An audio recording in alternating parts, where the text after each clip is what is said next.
ka hor dagaalkii bishii February iyo kii ka horreeyay ee dhacay bishii June 2025 waxaa jiray heshiis u dhexeeya dowladaha Shiinaha iyo sidoo kale Iiraan. Heshiiskaasi inta badan wuxuu ku saleysnaa dhanka ganacsiga iyo sidoo kale amniga.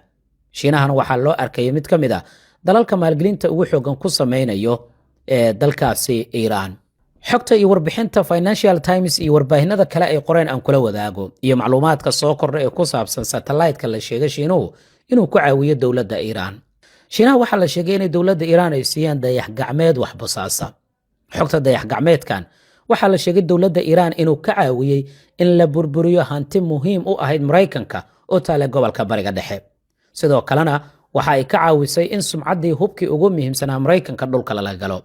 Iiraan waxaa la sheegay satellite-kan inay ka caawiyeen laba shirkadood oo kala ah EarthEye iyo shirkad lagu magacaabo Imbosat.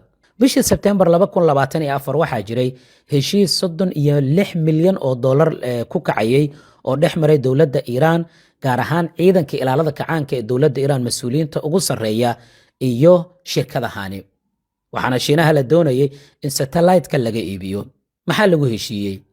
waxaa lagu heshiiyey satellite-kan shirkadda Earth lagu magacaabo ay leedahay in howlgelintiisa iyaga ay qaabilsanaayeen laakiin rakibidda qalabka waxaa la wareegtay shirkadda Imbosat lagu magacaabo.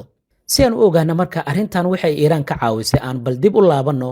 Iiraan iyadu maxay lahayd satellite-yo ama dayax gacmeedyo oo hore miyay lahayd inta aanan midkan cusub kula wadaagin sharaxaadiisa si aan isbarbardhig u samayno.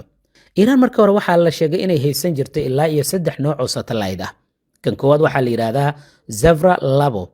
tayadiisu waxaa la sheegay inay xoogaa iska yara liidatay waxaana lagu qiimeynaya tayada sawirada uu qaadayo satellite-kan waxaana lagu tilmaamay sida adigoo ku dhawaad maaragtay 25 ilaa iyo 50 mitir mobilkaada wax ka sawiray oo kale. satellite-ka labaad ee dowladda Iiraan ay haysatay waa nooca la yiraahdo Noor 2. tayadiisu waxaa la sheegay inay u dhigan tahay ilaa 12 mitir adigoo wax kaga sawiray mobilkaada. sida tayadiisu ay tahay 12 mitir shay ku jira markaad sawir ka qaado sida tayada sawirkaas ay noqonayso oo kale ayaa la sheegay in satellite-kan uu ahaa. kan saddexaadna Noor 3 ayaa la yiraahdaa waa sida adigoo 5 mitir shay ku jira sawir ka qaaday oo kale. ugu dambeyntii dowladda Iiraan waxay heshiis la gashay shirkaddan EarthEye lagu magacaabo si ay satellite ay u hesho. laakiin arrin khiyaano ah ayaa la sameeyay satellite-kaasi markii Shiinaha laga soo iibiyay. markii satellite-kaasi la soo iibiyay waxaa la guda galay laba arrin oo muhiim ah. tababar ku saabsan sida loo isticmaalo iyo halkii lagu rakibi lahaa.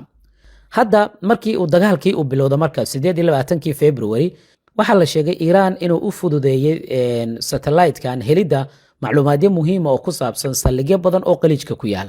saldhigyada ugu muhiimsan ee ay Iiraan weerartay intii ay isticmaalaysay sawirada uu qaaday satellite-kan ama dayax gacmeedkan waxaa ka mid ah saldhigga lagu magacaabo Sultan oo ku yaala boqortooyada Sacuudiga, saldhigga Muwaafaq al-Salti oo ku yaala dalka Urdun ama Jordan, saldhigga guutada shanaad ee ciidamada badda Mareykanka ee Bahrain ku yaal iyo saldhigyo kale oo ku yaala Kuwait iyo xarumo ganacsi oo muhiim ah oo dalka isu tagay Imaaraadka Carabta ah.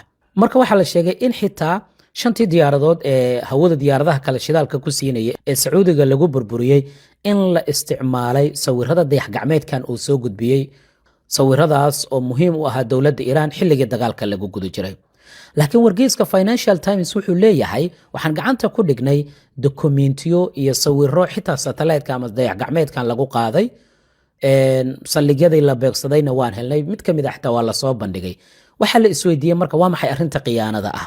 arrinta khiyaanada intaanan eegin aan ka jawaabno su-aasha ah suuragal ma tahay Mareykanka iyo Israel inay weeraraan xarunta dayax gacmeedkan?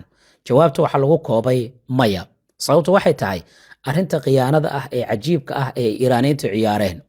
haddii sheekadan dhab ay noqotona waa khiyaano weyn oo Iiraaniyiintu ay ciyaareen. waana ugu yaraan markii afraad oo khiyaano laga diiwaangelinayo oo Iiraaniyiintu ay ciyaareen inta dagaalkan uu socdo. haddii ay noqon lahaayeen sawiradii dhulka lagu sawiray ee xarumihii saldhigyada laga dhigay taangiyadii la buufinayay ee Shiinaha laga soo iibiyay iyo waxyaabo kaleba.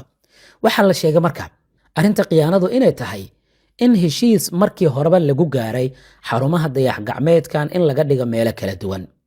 Iiraan in baranjiyo oo kaliya la geeyo ay ka isticmaali karayaan sawirada satellite-kan uu qaadayo.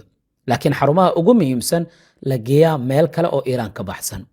Israel iyo Mareykanka waxaa la sheegay markii inta dagaalka uu socday in mid ka mid ah xarumahaasi oo magaalada Tehran ku taalay inay weerareen. weliba xarun u ahayd ciidamada cirka ilaalada kacaanka ee dowladda iiraan balse xarumo kale ayaa la sheegay inay shaqaynayaan arrintaasi waxay keentay su'aal aad u weyn iyo walaacay muujiyeen warbaahintii reer galbeedka Financial Times iyo warbaahinada kale aad ayay kaga hadlayaan arrinta macluumaadka satellite-kan ku saabsan sidoo kale warbaahinta Israel Jerusalem Post Haaretz iyo Daewod Ahronoth iyo warbaahinada kale Times of Israel intaba waxay ka hadlayaan macluumaadka satellite-kan madaxweyne Trump iyo Shiinaha iyo Iran wax war arrintan weli kama aanay soo saarin marka laga yimaado Shiinaha inuu beeniyay inuu hub siiyay dowladda Iran oo saacadii ugu dambeeyay aad loo falanqeynayay laakiin madaxweyne Trump waxa jira sharci meel u yaala oo ah 50% canshuur in lagu soo rogo dowlad kasta oo la macaamisha ama hubka iibisa dowladda Iran maantana waa tii warbixinta aan idinla wadaagay laga soo xigtay madaxweyne Trump inuu yiri waxaan Shiinaha ka dalbaday inaan wax hub laga iibinin Iran qayladaan ayaa aad u socota marka haddii sheekadan ay dhab tahay yani maxaa ku tilmaami lahayd adiga aragtidaada qaybta hoose ku reeb like saar muuqaalka la wadaag saaxiibadaada waad mahadsan tahay